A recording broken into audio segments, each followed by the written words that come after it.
Hallo und herzlich willkommen zurück zu einem neuen Genshin Impact Video. Heute mit dem Legendenauftrag Einladungsereignis von Kaveh. Pendel zwischen Pech und Glück, der sechste Entwurf. Laufe durch die Stadt Sumeru. Auf den Straßen der Stadt Sumeru triffst du auf Kaveh. Er scheint in einen Streit mit jemandem verwickelt zu sein. I've taken a look at your proposal. It's much better than the ones you showed me before, but I'd still like to make some changes. Oh, come on, not again. Isn't this the sixth proposal I've shown you? What's your issue this time? It's a bit hard to put into words, but the design still doesn't look quite right to me. I have to say, that's a terribly vague and unconvincing explanation. Please enlighten me. What would feel more right to you? For starters, don't you think this roof is jutting out a bit too far from the top? It looks almost like the head of a fungus. This door, too. I don't think it needs to be nearly this large. If you could reduce it to around my height, you could use the leftover materials to construct a few more rooms. The roof and the door are the most fundamental parts of a building. If we were to change them, then what would be left of the design? Even if the soul of the building won't be lost, all traces of architectural style would be gone. Anyone with the slightest inkling of architectural knowledge would know to leave them alone. Oh, I understand the principles of what you are saying, of course, but the truth remains that I'm still a bit unhappy with the design as is. Is there anything else that you can do? Oh, actually, I just got an idea. Can we get rid of all the extraneous sections on the roof, so the whole design will just be one vertical structure, similar to that of a tree trunk? What? Don't architects often say that symmetry makes everything more balanced and pleasing to the eye? This way, the proportions will be completely balanced. I really don't know how you managed to come up with such a ridiculous idea. Wait, don't tell me. Someone hired you specifically to commission me and put me through the ringer? Come to think of it, though, I really don't think I've gotten on anyone's bad side recently. Anyway, that's it. I will not be working on this commission anymore. Goodbye. Maybe you can find yourself some other genius who'll be able to satisfy your demands. Hey, young man, please wait! Oh.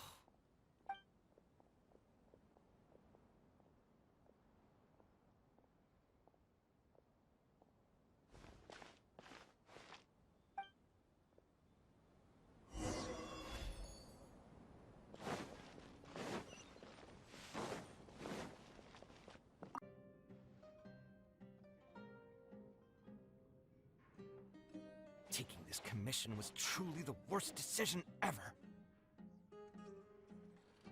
Geht es dir gut? Oh, hey.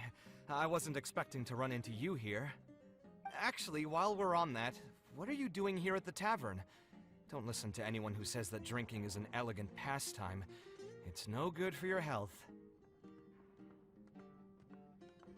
Ich sah dich gerade mit jemandem streiten.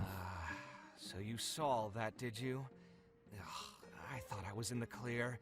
I made sure to double-check that nobody I knew was around. Anyway, thanks for looking out for me. Honestly, it wasn't that big of a deal. I'm used to it by now. Stress is just an inescapable part of being a working adult. Boss, I'll have a glass of wine, same as last time. Do you want something too? I'll put it on my tab. Ich hätte gerne einen Becher Saft. Wine in a glass of juice, coming right up. I know you're already keeping a secret from me, but if you could add this one to the list as well, I'd really appreciate it. Arguing with a client is not a good look for me. If word gets out, other potential clients might be afraid to work with me. That guy, though, what was he even going on about? All those ridiculous demands of his? He's just a blabbering fool trying to act like a know-it-all. Scheint nach einem Glas Wein Another glass, redseliger zu please, sein. boss. I'm not leaving today till someone has to carry me out. You've got it, sir. I gotta say, though, it almost feels like you're saying that every other day now. It really is every other day that you'd run into a client who knows nothing about construction requirements or architectural style. If this was in the past, I'd never have gone through 6 whole drafts trying to accommodate the client's preferences. But perhaps getting used to this just means that I've grown numb to it. I've worked on so many projects since graduation, and none of them have been approved at the first pass. I would spend a lot of time altering my designs, and by the time the clients were finally satisfied, all my passion and enthusiasm would be gone. It feels like I'm straying further and further from my artistic vision with every change I have to make. I suppose, though, that just sticking to your guns and completely disregarding other people's feedback would also not be a good thing. All of this makes for a real paradox, one that particularly crops up in my work, too. In the end, what is the true meaning of art? Should I see it as a divine gift of inspiration from the gods, or an expression of the light of my own wisdom? Here's your drink. How are you already spouting nonsense after just one glass? Your tolerance is usually much better than that. Boss, what do you think is the meaning of art? The meaning of art? Really, my friend, who in Sumeru understands art better than you? Anyway, I don't know about art, but I do know that I'm interested in business, and some patrons are waiting to be served. So, you'll have to excuse me for now. Just holler if you need anything. What do you think, traveler?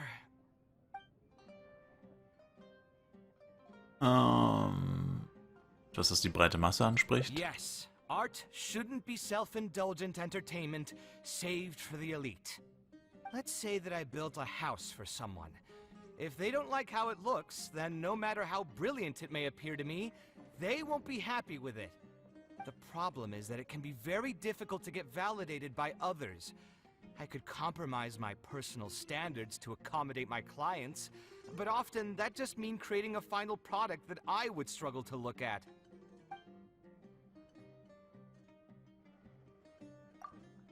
Kaveh sieht noch immer sehr geknickt aus und auch der Wein hat nicht seine Stimmung angehoben. Wie kann ich ihn aufmuntern? Vielleicht sollte ich auf Nummer sicher gehen und ihm einen einfachen Vorschlag unterbreiten. Lass uns gemeinsam deinen Auftraggeber überzeugen. Thanks for offering, but you've seen how he is. He's not going to listen to anything I say. He understands nothing about my design, and all the suggestions he made were as if he just wanted to mock me. Ich glaube nicht, dass dir absichtlich Schwierigkeiten bereiten wollte. Okay, it is possible that I was just jaded by my frustration. Well, given I'm already on my 6th draft, I can probably push myself to make a 7th. Let's go have another talk with him. I know where we'd be able to find the guy. There's no time to waste. The wine can wait until another time. I'll go take care of the bill.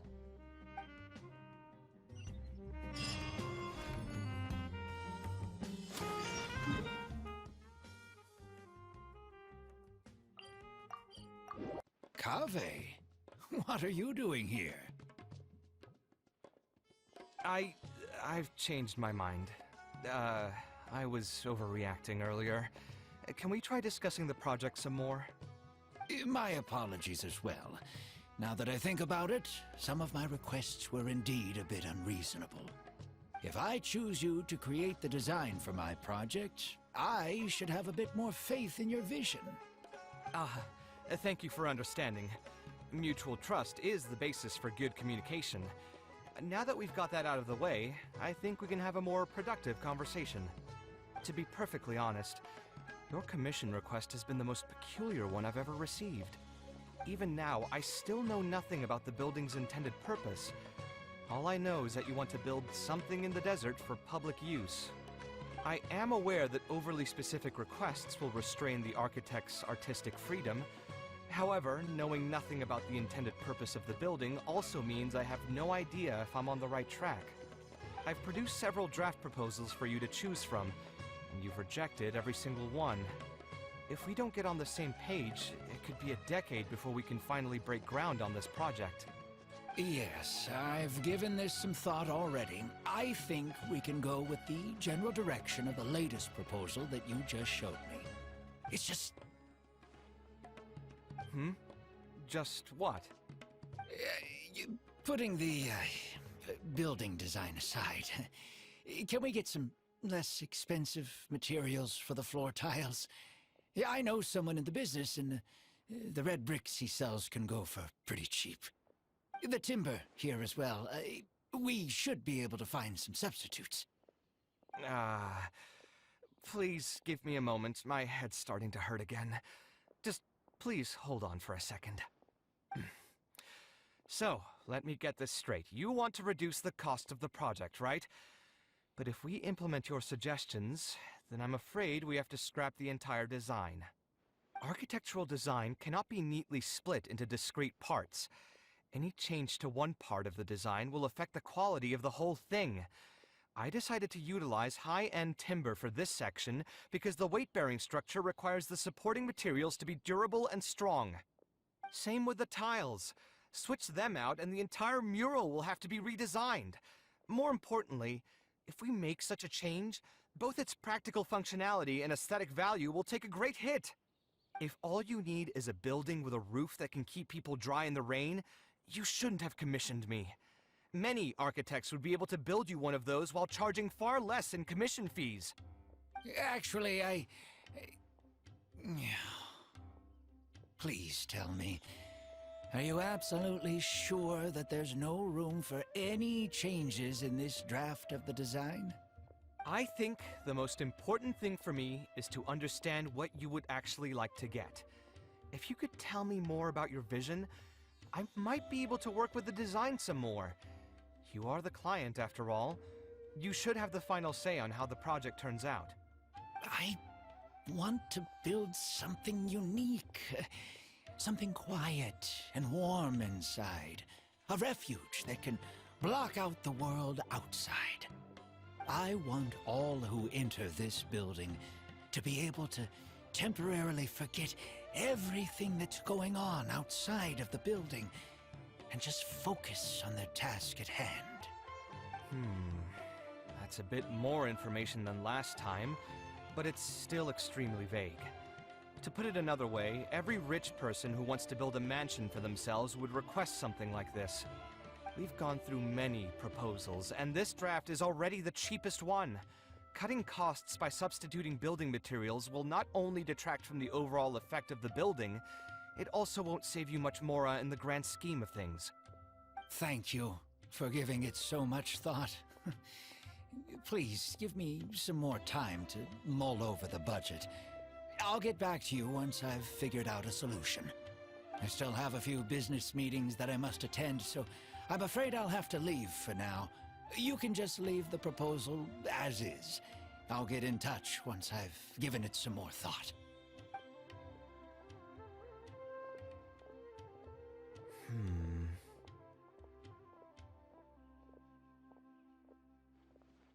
Vielleicht verbirgt er etwas vor uns. I also have a similar feeling. Sollten wir ihm folgen? Is that really okay? I mean, what he does now is none of our business. He does seem really suspicious, though. He dresses like a rich person, but when you talk to him, he hardly sounds the part. Und er klingt nach einem sehr sparsamen Mann. That's actually pretty common. Not all rich people are spendthrifts. Many are just, as if not more, stingy than him. The more mora some people have, the more they love interfering with people's lives. Like constantly reminding you to pay back your debts, or hinting every other day that it's time for you to pay rent. Actually, now that I think about it, I'm not even sure this person really wants to work on this project with me. Putting his vague requests aside, he's still finding excuses to procrastinate even when we've decided on a plan. Who knows how long construction will take if he keeps delaying things like this? We should find him again and get some clearer answers. The sooner we can break ground on this, the better.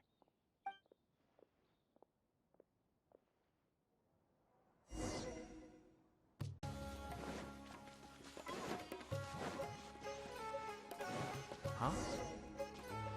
did he go? I could have sworn he went this way. Let's keep looking.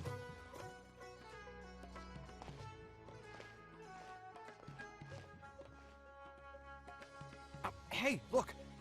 Isn't that Badawi? It sure looks like him, but he's dressed completely different now. What is he up to? Didn't I tell you before? I'm not looking for more workers. Plus, aren't you a bit old for physical labor? If something happens to you, I won't be able to pay for it.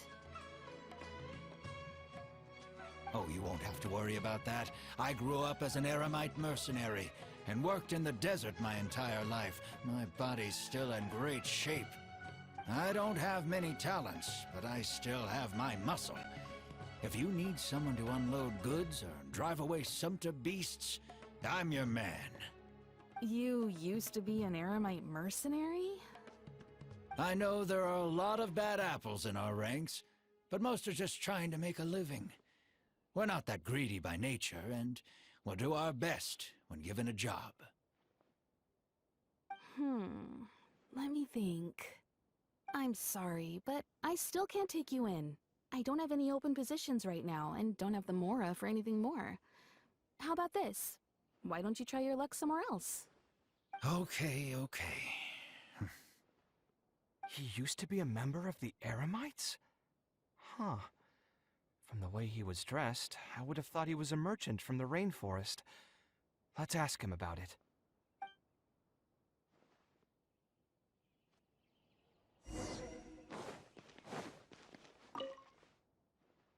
We meet again. Huh? Why are you guys here? That's what we wanted to ask you. Who are you? Why did you dress up like a merchant to talk to me about our project? There's no need for us to continue this project if you still want to keep hiding things from us. I don't work with individuals I can't trust. Believe me, I didn't have any bad intentions. It's just... All right, there's no point hiding anything anymore. The building I'm trying to commission you for is not really a personal residence for me, but rather a library for children living in the desert. A library? Funded entirely by yourself? Shouldn't this be the responsibility of the academia? I've heard that the academia will be looking to prioritize the desert with the allocation of educational resources and materials. It sent over a large shipment of regular goods just last month. You're right, and I was aware of these happenings as well. I just figured what I want to do is a separate effort from what's already being done by the academia. The desert is too vast. Even if the academia spends a lot of effort trying to disseminate knowledge in those parts, it might still take decades, if not centuries, to reduce the educational gap that already exists between the two regions. And what's more, I don't know if the academia would ever reverse its stance in the future. All I know is that as a desert dweller, we should not wait passively for good things to happen to us. If we only did that, we'd never be able to stand up and hold our heads high. I don't have much longer left on this world, so I just want to use whatever time I have to contribute something to my homeland.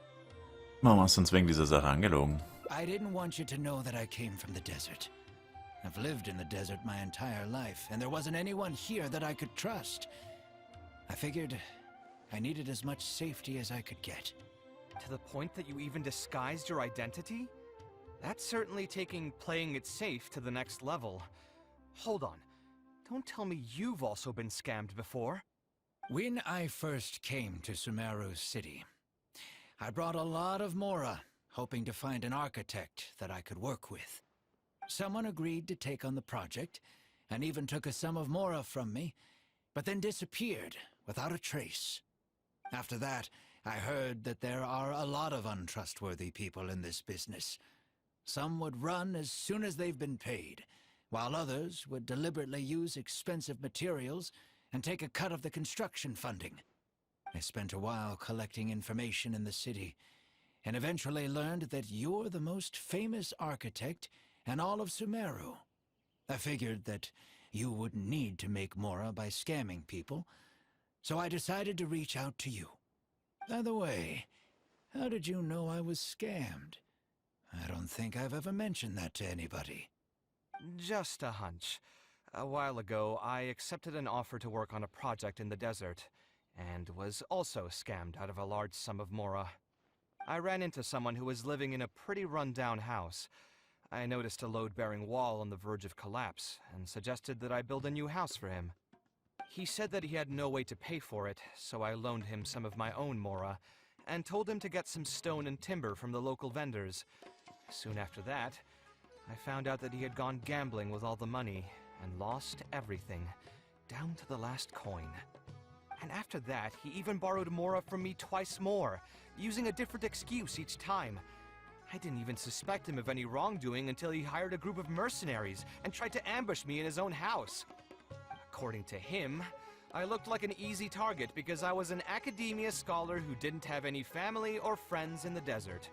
What kind of person would just look at someone else and think, this guy looks like an easy target? Those kinds of things do happen every once in a while, yes. Folks like him are the exact reason why us desert dwellers' reputation have gone down the drain. I must apologize to you on their behalf. It's all right. You were also scammed by someone from Kasharwar after all. I should apologize to you on their behalf. Ultimately, neither of our experiences had anything to do with the desert or the rainforest. People who are new to an area are always easy targets for criminals. Schlechte Menschen gibt es überall. Yeah, you'll find both good and bad people everywhere. I can't understand the logic of those who like to take advantage of others, but I have to accept their existence as a fact of life. Anyway, I digress. Let's return to the topic at hand. Did you keep rejecting my designs because you thought I was deliberately using expensive materials to take a cut as a middleman? That's what I was afraid of initially, yes. I eventually understood that you weren't out to cheat me. But unfortunately, I still don't have nearly enough Mora to pay for the design you proposed. I've done the math and know that we should be able to make it if we cut some corners. However, after our conversations, I can see that you're passionate about your design, and I'm quite fond of the proposal as well. So, I decided to try and see if I can afford your proposal as is. I've been looking for work every day, and in another month, I should be able to cobble together enough Mora to meet the budget. By cobble together, you mean you're going to spend your entire life savings on this project? But then, what will you do if something unexpected comes up, and you find yourself stuck with no emergency fund? To be honest, I haven't really thought about that. I mean, when you've lived to be my age and something happens, you can't really call it unexpected anymore. All I want is to build this library before I leave this world, so that the children of the future would have some books to read, and the desert dwellers would be able to learn their letters and pick up some practical knowledge. Ich spüre, dass es dir mit diesem Projekt sehr ernst ist. A while ago, I heard that the academia had decided to recruit a number of exceptional children from the desert. Of course, this is welcomed news. But as someone who's spent their entire life in the desert, I still have a few concerns. I know the desert life, and can predict what the problems will be. Many children from the desert have had neither the interest nor the proper environment to learn. So even if the academia would take them in, once they enter the halls, they might find themselves surrounded by other children who look and act very differently from them. And as a result, they might become socially isolated. Yes, I can imagine that. My father passed away at an early age. Even though I had a good number of friends during my years at the academia, for some time I still sensed many critical looks in my direction. I'm sure a child coming all the way from the desert will have an even harder time. But let's bring this back to the building itself. I think you said that you want this building to be quiet and warm, with its doors serving as a solid barrier to block out the sound and fury outside, and allow one to focus on the book in their hands. Building it according to the current plan will be quite costly. Even if I don't charge you any commission fees, I don't think we'd be able to keep it under your budget. Any ideas on what we can do? Wie wär's mit einem anderen Baustil? A slightly different style. Give me a minute. Most architects would probably prioritize cutting costs and removing extra features in this situation. Indeed, converting the building into a simple bungalow would solve most of our problems. However, I do not think this would be the best solution. While it's true that the aesthetic value of a building is often viewed as an afterthought, neglecting it has some long-term negative consequences. It is especially undesirable in this situation, as the library will serve a high number of children, many of whom would have never been exposed to structures that may be considered elegant or beautiful. To completely give up on the more aesthetic design would mean stripping the children of an opportunity to appreciate the beauty of architecture. I share Badawi's sentiments in wanting to preserve a more complex design. However, if we can reduce the ornate aspects of the design while maintaining its fundamental elegance, which is to say we won't touch the arches and stone pillars, but make changes elsewhere, this is definitely a first. To make up for the loss of regular details, we would need to put a lot of extra effort into the layout, lines, and color. I see. Would that really be okay? It just increases the difficulty of the design. You should feel lucky that out of all the architects in the city, you chose to approach me. Most of the others would have given up on this project by now. As for inspiration, I think I might have something in mind, but I'd need to visit the site to make sure. Where do you want this place to be built? Tell me the exact location. Aru Village.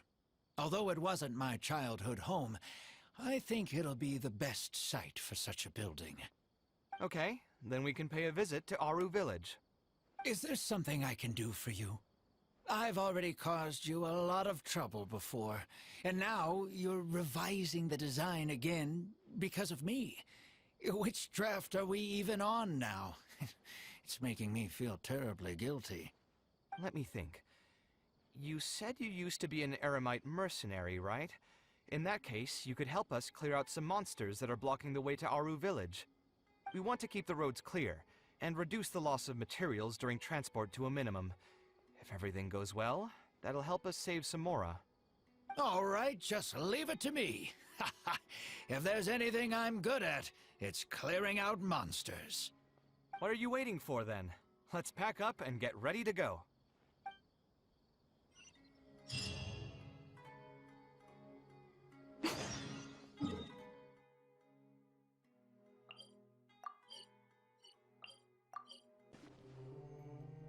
Most materials going from Caravan Rebat to Aru Village would pass through here.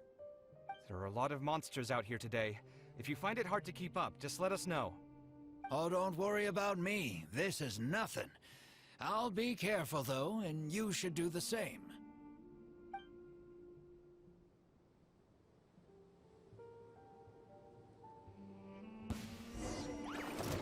Come at me!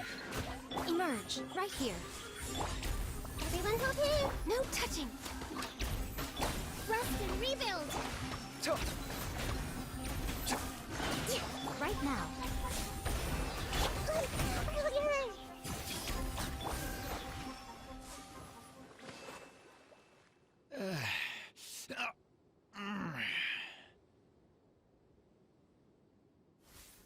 Bist du verletzt? I'm fine. I've spent my entire life fighting these kinds of monsters in the desert, after all. They won't get the best of me. But it's one thing to fight against monsters, and another to fight against an old injury. It's something I picked up when I was young. There were many fights between mercenary brigades back then, and one day someone stabbed me in the back. I don't think much of it back then, but with age, it's caught up to me. Few mercenaries get to enjoy their later years. Failing health tends to take the joy out of reputation and wealth, and many mercenaries never even made much of the latter to begin with. Is there someone you know who can help to look after you? Unfortunately, no. My wife passed away at an early age, and I don't have any children. Sometimes I'd close my eyes and realize most of my life story has already been written. I have many regrets about my past, but at the same time I also know that there were never many options for me in the first place. I joined the Eremites when I was young, and won many battles with them. My survival was more a matter of luck than actual ability. If at all possible, I want future children of the desert to have some more options in life. I don't want them to turn out like me. My apologies.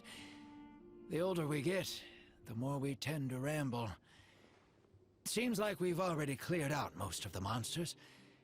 Let's hurry over to Aru Village.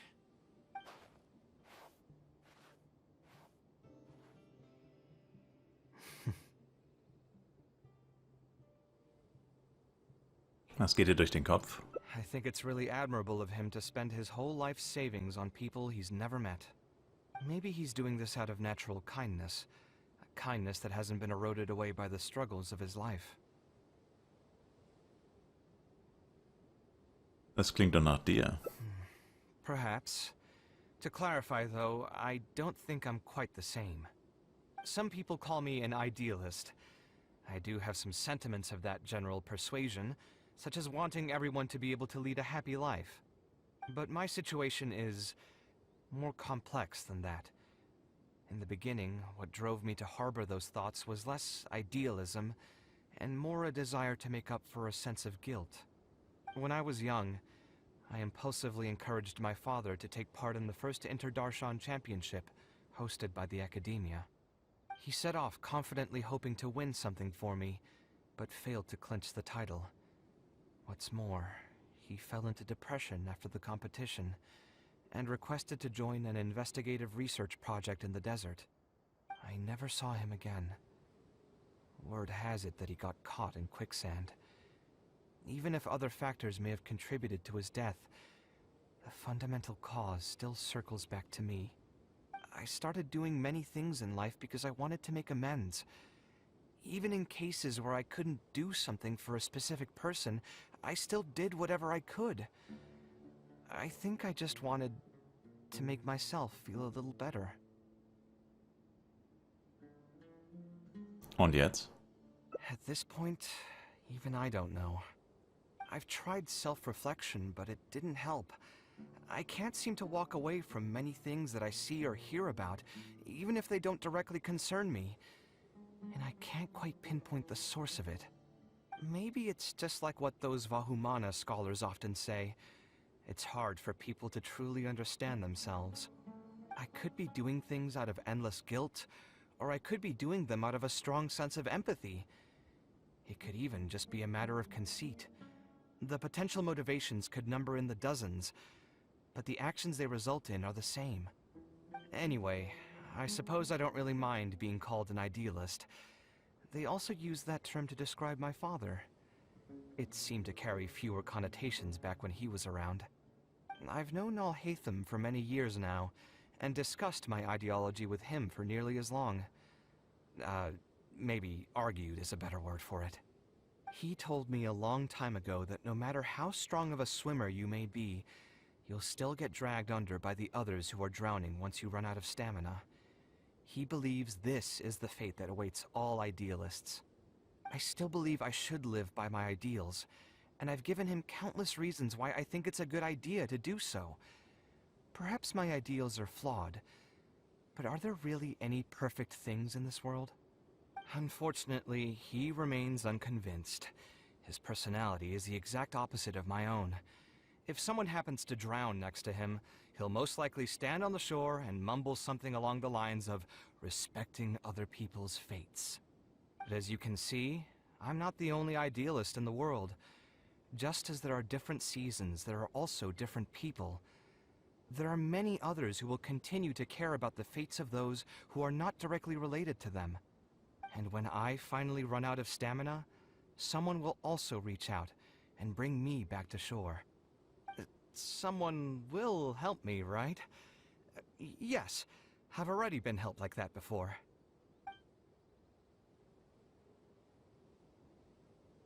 Werde dir dann helfen. But you've helped me plenty already. If you didn't reach out to me, I would probably be passed out on the tavern table right now instead of talking with Badawi. Either way, I'm feeling much better than when you first found me at the tavern. I can feel inspiration already welling up inside of me. Maybe this will be just the opportunity I needed to create a whole new style. All right, let's head to Aru Village.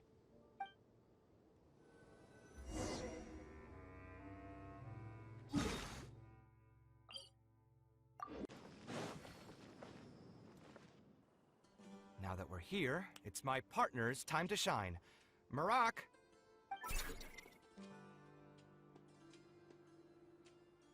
Oh, what's this? My toolbox. I built it using an ancient mechanical core.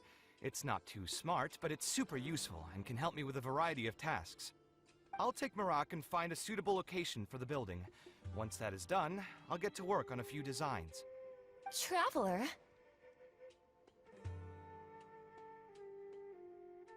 Cetaria? Ah, you know each other? Hello. I suppose you must be Kaveh from Kasharawar. I have heard of you before. My name is Cetaria, and I'm currently the person in charge of promoting educational assistance programs here in the desert. Educational assistance programs. Then you must be familiar with the local conditions here. I can't say I'm too familiar just yet, but if you have any questions, I'll try my best to answer them. I've been commissioned by Mr. Badawi to build a library in the desert. We've settled on the general design direction, but we are trying to finalize some details based on the conditions around the intended location. A library? Do you intend to open it to the public for free? That's right. I want to make sure the children will have books to read. That's fantastic! I'm sure the children will be thrilled. Right now, we don't have access to many paper books or a quiet place to read. Truth be told, this very thing has been keeping me up at night. Let me get straight to my questions then. Can you estimate the number of children around here who'd be interested in reading? Besides the usual noise of village pedestrians, are there any other sources of noise in the village? Oh, and have any landslides occurred here recently? And also, where are the spots around the village that have been most affected by wind and erosion?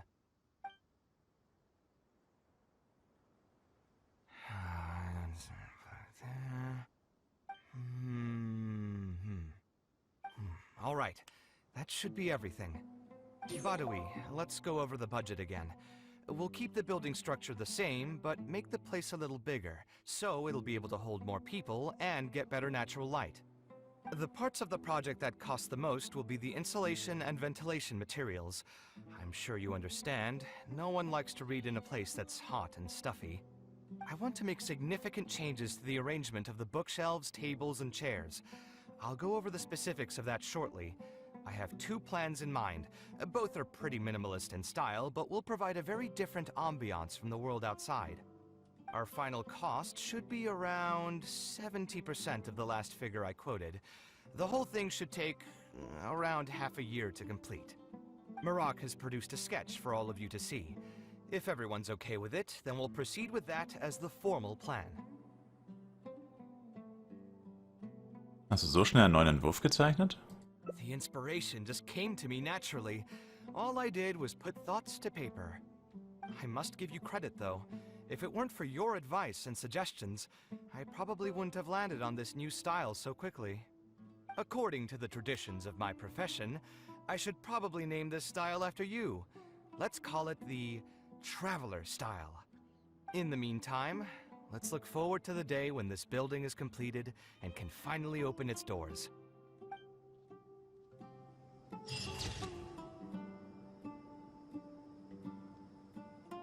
Blaupause der Zukunft verglichen damit anderen Erwartungen für die Zukunft zu schenken, ist das Leiden der Gegenwart nicht der Rede wert. Okay, gucken wir uns noch an, welches Ending das war. Vermutlich 3, würde ich jetzt mal schätzen. Nein, es war Ausgang Nummer 1 tatsächlich. Okay, was für ein Zufall. Nice. Ja gut, dann sage ich danke euch vielmals fürs Zuschauen. Ich würde mich selber ein Like, Kommentar, noch ein Abo von euch freuen. Bis zum nächsten Mal mit Genshin Impact. Haut rein und ciao, ciao.